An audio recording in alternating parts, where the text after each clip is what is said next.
video, we're exploring Hyatt House Tokyo, Shibuya, and some hidden gems in the area. One big favor before we dive in is to give this video a thumbs up and subscribe if you like content like this.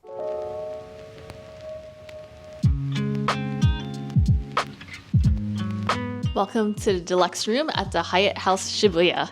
Let's go take a look at the view. So lots of office buildings here. Not bad, not bad. The highlight of this property is going to be the large, spacious rooms along with the location. So the room has a king-size bed. On the bedside, there are all the light switches. The sofa is actually pretty comfy, and it does also pull out to become a bed. What's really cool is that there is a ton of storage. So if you are the type to like unpack and put your clothes in the hotel drawers, then there's storage under the bed. You can also hide your suitcase under here if you're staying long term or you just have a ton of luggage. Speaking of luggage, this is where we stored ours. So the closet is on the smaller side. I feel like if they got rid of this wall, it'd be more of an open concept, but it is like tucked away, so it's more visually appealing. Plenty of hangers, space to put your luggage. Safe is here. If you like wearing pajamas, then the hotel does provide pajamas in the drawer down here. Laundry bag and iron. Slippers are going to be on the flimsy side. Hyatt houses are known to be for long-term stays, which is why there's a kitchen area over here. Each room on property does have a sink and a kitchen area, regardless if you're in standard room or deluxe. And there's an induction stove here. Vent hood here in case you do cook something and you don't want the whole room to smell, so be sure to turn that on. And all the supplies you'll need to cook. So it looks like the maximum number of people is supposed to be 3 in the room since everything is in a set of 3. Bowls and plates here, along with some pots and pans. If you don't want to use the stove, then there is a microwave to heat up food. How do you open it? Oh, okay, so this microwave does not spin. It reminds me of like a convection oven. So it might be like a convection style microwave where the hot air is like evenly distributed. Pretty cool. In case you're curious, they do have a mini store downstairs where you can buy frozen meals to heat up, or it's also Japan, so you can just go to 7-Eleven or Lawson's and grab something. Decent sized fridge here. Yeah, it's plenty of room. And freezer. Speaking of freezer, there's not an ice machine, so you do have to go to the lobby floor, but they have fancy ice. It's the giant blocks of ice. This was more square about an hour ago. Some of it has melted. I think I found a square one. So yeah, so this is what they use downstairs at the bar. So it's like whiskey ice cubes or more for serving alcohol. So fancy ice. During our stay, and this may or may not be here when you stay here. So these are the individual drip coffee packs. They're actually really cool. So they like hang off the side of the cup and you just like pour hot water and it makes it. So there's option 1. Option 2 is down here and it's an espresso machine. And there's also a hot water kettle in case you want to make tea or drip coffee. There's a wide variety of cups and teas. In this room is the toilet. It is a bidet and here's a tiny sink. Since this is the deluxe room, it does come with this large table, and it's really cool that there's also a power outlet on the side. If you have the standard room, this table area does not exist, and I think it like cuts out here. Yeah, it's basically like all of this stuff in a more compact space like here. Step inside the bathroom. One of the other features that's really cool about the Hyatt House is that each room does come with a washer dryer machine. So super useful for long-term stays or if you just want to do laundry. And they do provide some laundry detergent. Sink is here and a tray of amenities. Hairbrush, cotton set, razor, toothbrush, and interesting toothpaste pack. Haven't seen toothpaste like this before. Good packaging. Yeah, I agree. Shower area is here. So if you want to take a normal shower, there's the handheld shower. And if you want to take a bath, you can also do that as well. And these are the shower amenities.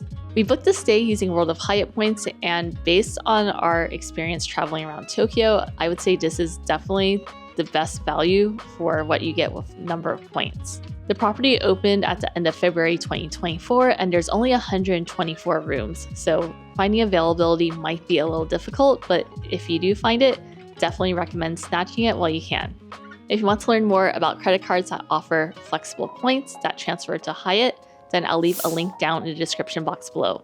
Make sure links are competitive, but using those links really helps support the channel and travels like this, so thank you in advance. The only reason why we were upgraded to the deluxe room is because the initial standard room we received had like a really strong food odor to it that wouldn't go away. So we requested a new room. We were perfectly fine with getting a replacement standard room, but they happened to give us a deluxe room instead. So just make sure you set your expectations. Actually, let's look at the map.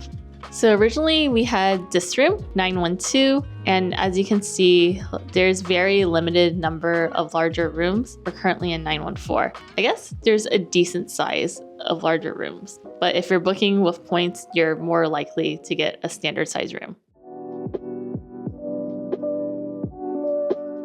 The Hyatt house has a 24/7 fitness center with cardio machines, weights, and yoga mats. There's also a really nice indoor pool and sauna, which is rare for a Hyatt house property. The lobby area has lots of nooks that act as a co-working lounge, and there are small meeting rooms available for booking. Next to the check-in desk is a lobby bar where Globalist members can redeem their free welcome drink voucher, and across from that is a small gift shop with snacks, drinks, and daily essentials.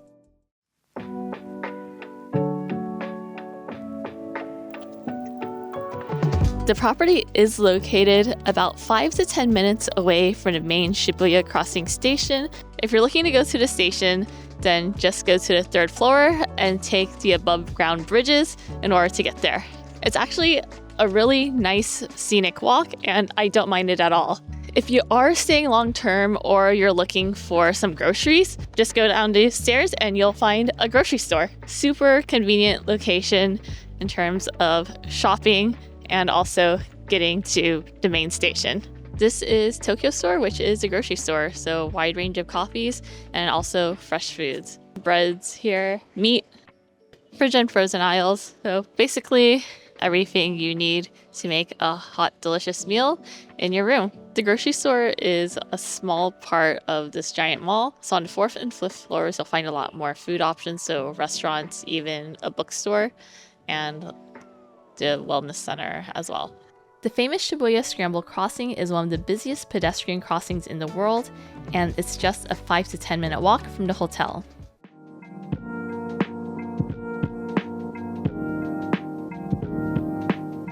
For dessert, we're at L'Occitane Cafe in Shibuya Crossing. So this is one of the coolest spots to watch the most busy intersection. So choices are usually a coffee shop on the 2nd or 3rd floor. In the past, we have checked out Starbucks, but they don't really have the widest dessert selection. So we are at the L'Occitane Cafe, got a cafe latte and the dessert sampler. So really excited for this. From left to right, it's a seasonal shortcake and then a jelly, creme brulee, and looks like a chocolate ganache cake. What's really cool is that if you are a user of the skincare products, you would recognize this instantly. So this is actually inspired by their eye serum, which I have used in the past. So it's like the ombre layers. So really cool and cute. More importantly, let's see how it tastes. Let's try the fruit shortcake. So it is berries and cream, which looks really good. Strawberries are currently in season, so excited for this. It's really light. Strawberry is super sweet. I'm a fan of the shortcake.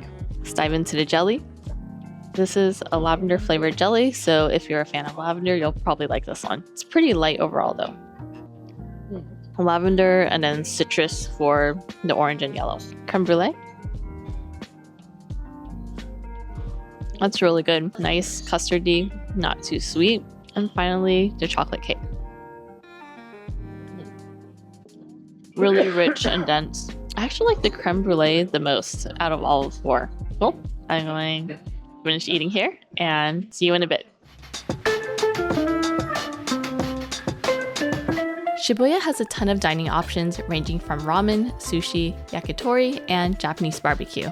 Our friends introduced us to an izakaya called 0 Second Lemon Sour, where it's all you can drink lemon sours on tap for just 550 yen per person for an hour. The barbecue meats and crab there are also delicious and very reasonably priced. We enjoyed it so much that we went here twice during the trip. Good morning, it's breakfast time. The breakfast buffet at the Hyatt House is small, but there's some solid options. So starting off, there's the Japanese section where you can have some rice, put some toppings on it, or you can make your own bowl of miso soup. Miso soup's actually pretty good. You can put a variety of toppings in there. So they have like tofu, green onion, Japanese mustard greens. Just add as much or as little as you want. There's also tamago and grilled fish. Wrapping around is a protein station.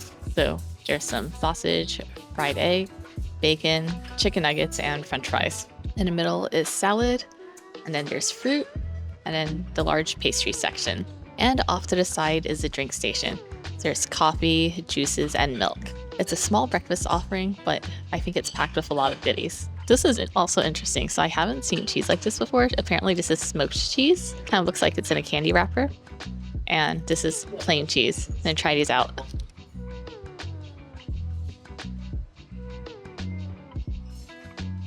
That's not bad. So it's kind of like a soft smoked cheese. If you like cheese, it's an interesting option. Okay, I'm gonna wrap up here and see you in a bit. If you have globalist status, breakfast is complimentary. This is one of the few Hyatt House properties in the world where breakfast does cost extra if you don't have status or if you don't book it with your room rate. So the retail price per adult is around 3,600 yen. But for that price point, I feel like the surrounding area probably has better breakfast options, especially for paying that much. Okay, we're going to do one load of laundry before we head home tomorrow. That way it's just easier to pack and it's not like one giant lump. I can actually fold it and stuff it into different compartments. This is the 2-in-1 washer dryer. I just put all my clothes in here. Yeah, don't show my clothes, thanks. So it does have different functions. Wash dry 60 is what we're going to do.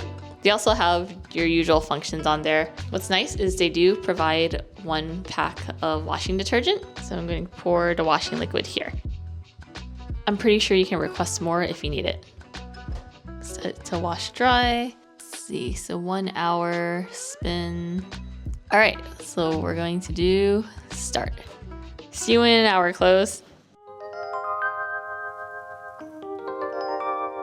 One thing I've always wanted to try in Japan is a head spa, so I booked an appointment at Ritz Head Spa, which is a short 10-minute walk from the Hyatt House. I've always been curious to know if my hair was healthy or not since I do color my hair, so today was a day we were going to find out. One really nice thing is that Ritz is foreigner friendly and most of the communication is done through a translation app. I chose the head spa course.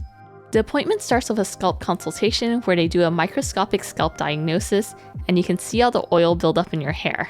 I don't think my scalp was that bad. She said that my hair was healthy since I have multiple hairs growing through 1 follicle. During the consultation, you also have the opportunity to ask any questions you have about hair care or any conditions you might have. After that, the treatment starts. Step 1. They'll apply a skull cleanser to remove pore clogging sebum and waste. Step 2. Massage and shampoo. Step 3. Apply treatment and warm the scalp to infiltrate the treatment into the scalp. Step 4 is the best part, which is a head and neck massage. Step 5, blow dry and style. After the treatment, she showed me a before and after comparison of my scalp. Overall, I think it was a fun and relaxing experience. It's also good to be reassured that my current hair routine is on the right track for maintaining a healthy head.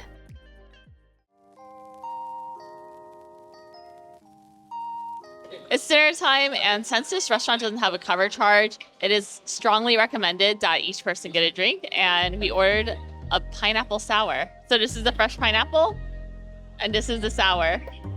This is huge for about $5. Yeah, solid. Let's squeeze some fresh pineapple juice.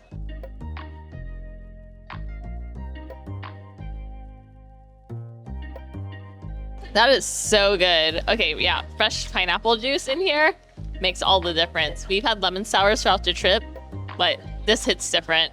Yeah.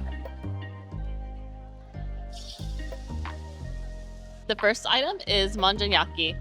So this is a Wagyu version, and how it works is they cook the first one you order right in front of you, so the staff takes care of it. Hold on for about 3 minutes after the staff finishes grilling, and just start to brown, and that's when you press the spatula down on the crispy part of the griddle and slide it towards you, bring it to a comfortable spot to eat.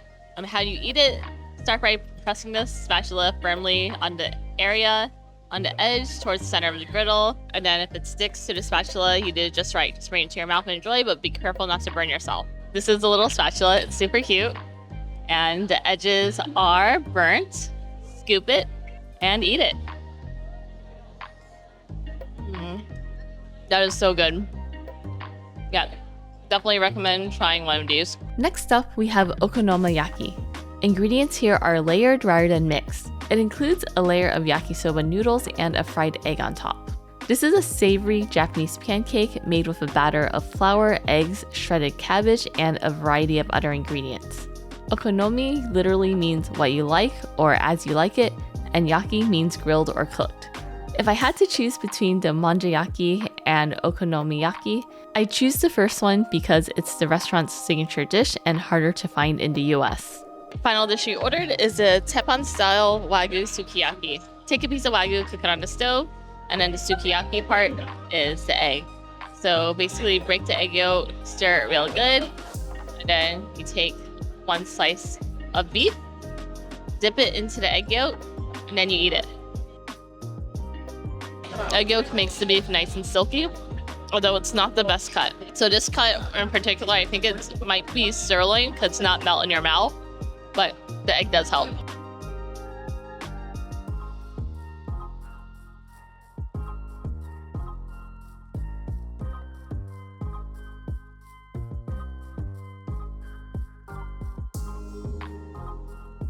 Overall, solid dinner and would happily come back here. In case you're wondering what the shop is called, it's Ganso Ibi Dashi Monja. So a 3.37 is a solid score.